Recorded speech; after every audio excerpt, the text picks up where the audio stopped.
प्यारे बच्चों,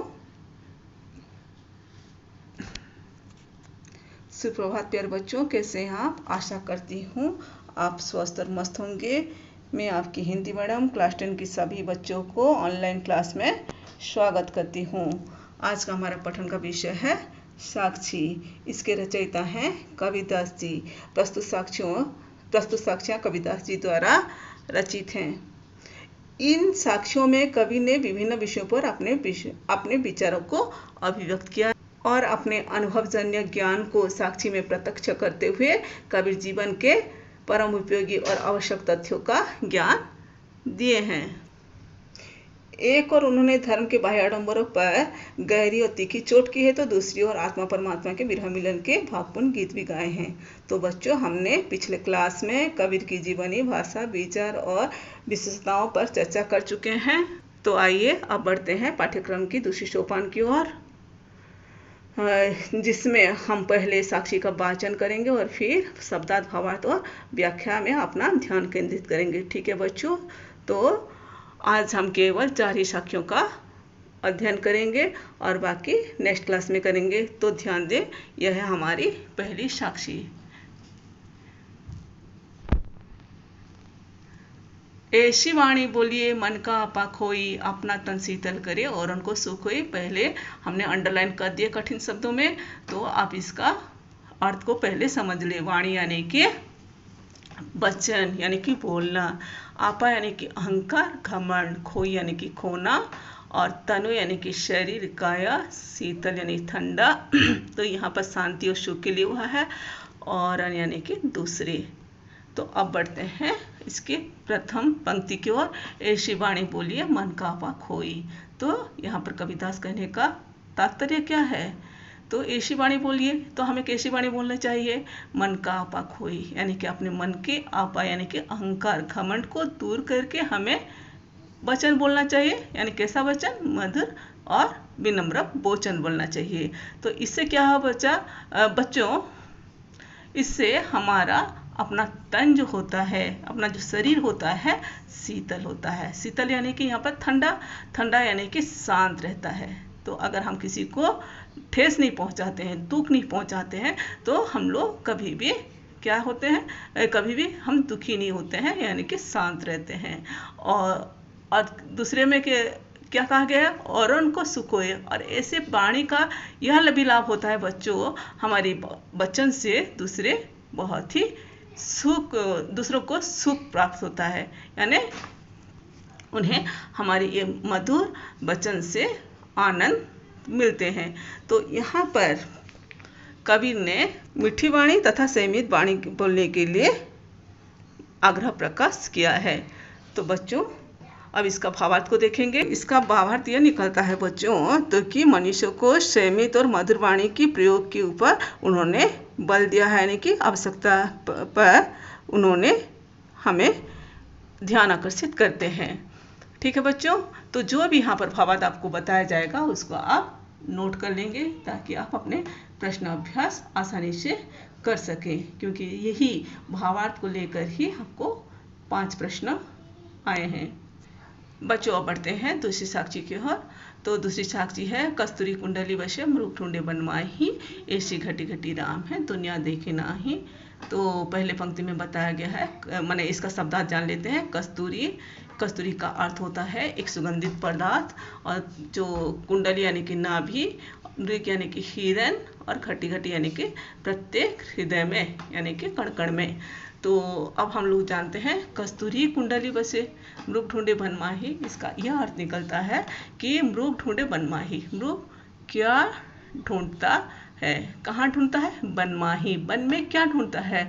बन में वो अपना कस्तूरी जो कि सुगंधित पदार्थ होता है, उसे पाने के लिए वो वन में ढूंढता है। और वो कहाँ ढूंढता है? जंगल में ढूंढता है।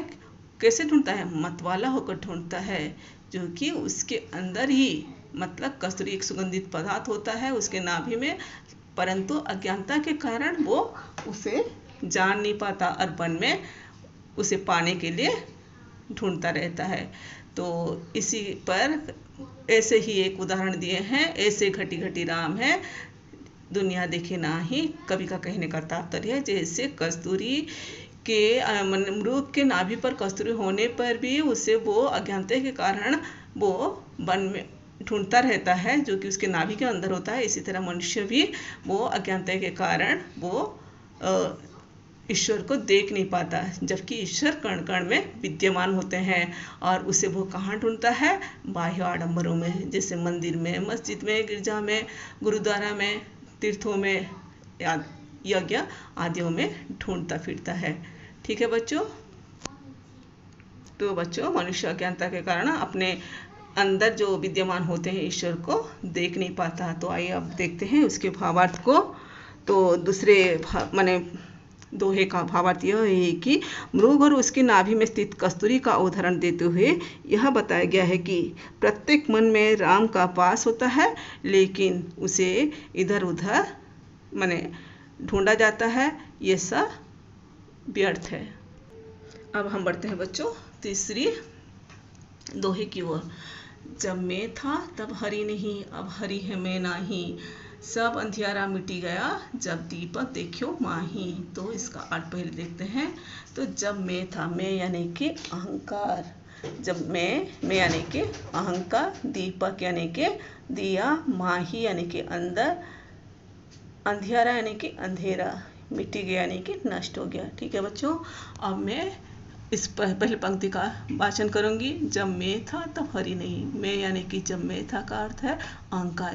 जब मेरे अंदर अहंकार का भाव थे, कविदास जी कहते हैं जब मेरे अंदर अहंकार का भाव थे तब हरि नहीं थे, यानी कि ईश्वर की प्राप्ति नहीं हुई थी। अब हरि है मैं नहीं। जब उन्होंने साधना के बल पर ईश्वर को प्राप्त कर लिया है तब उनके अंदर से उनका अहंकार दूर हो गया है, यानी कि अहंकार के दूर होने पर उन्हें ईश्वर की प्राप्ति हुई है। ये कबीर कहते हैं। सब अंधियारा मिटी गया, जब दीपक देखियो माही। और यह भी कहते हैं कबीर की सारा अंधियारा, अंधियारा यानी कि अंधकार मिट जाता है। कैसे मिट जाता है? जब दीपक देखियो माई, जब दीपक लगाया जाता है तो स्वाभाविक है अंधेरा दूर होगा ही। तो यहाँ दीपक का माने जब दीपक देखियो यानी कि ईश्वर का दर्शन उन्हें मिला तो अज्ञानता का अंधकार दूर हो जाता है। तो यहाँ पर अंधियारा अज्ञानता का प्रतीक है और दीपक ईश्वर का। ठीक है बच्चों। तो बच्चों अब देखते हैं तीसरे दोहे के भावार्थ को। तो यहाँ पर यह बताया गया है कि अहंकार को ईश्वर की भक्ति वो उनकी प्राप्ति में बाधक बताया गया है। ज्ञान प्राप्त होते ही अहंकार समाप्त हो जाता है। ठीक है बच्चों। आइए अब बढ़ते हैं चौथी दोहे की ओर। सुखिया सब संसार है, खाए और सोवे, दुखिया दास कबीर है, जागे और रोवे। तो बच्चों इसका पहले हम लोग अर्थ को जान लेते हैं। तो जो कि मैंने अंडरलाइन भी किया हुआ है, यहाँ उसको अर्थ भी बता दे रही हूँ। सुखिया यानी कि सुखी, खाए यानी कि भोजन करना, और यानी कि और, दुखिया यानी कि दुखी, दास यानी कि ईश्वर का भक्त। ठीक है बच्चों। तो इसके अर्थ को हम लोग पढ़ेंगे। कबीरदास के अनुसार माने सुखिया सब संसार है, यानी संसार के सभी प्राणी सुखी हैं क्योंकि वो खाते और सोते हैं। इसका तात्पर्य है कि मनुष्य भौतिक सुख में माने मग्न होकर इसे ही अपना परम सुख मान लेता है और वो खुश रहता है। दुखिया दास कबीर है, जागे और रोए। परंतु इसके विपरीत कबीरदास जी दुखी हैं। क्यों दुखी हैं? क्योंकि वो अपने प्रभु के प्रति सजग हैं, उनके भक्त हैं, उनके वियोग में दिन रात रो रहे हैं क्योंकि उनको वो प्राप्त करना चाहते हैं। ईश्वर की प्राप्ति नहीं होने पर मतलब कभी अपने को दुखी मानते हैं। ठीक है बच्चों। तो आइए अब बढ़ते हैं इसके भावार्थ की ओर।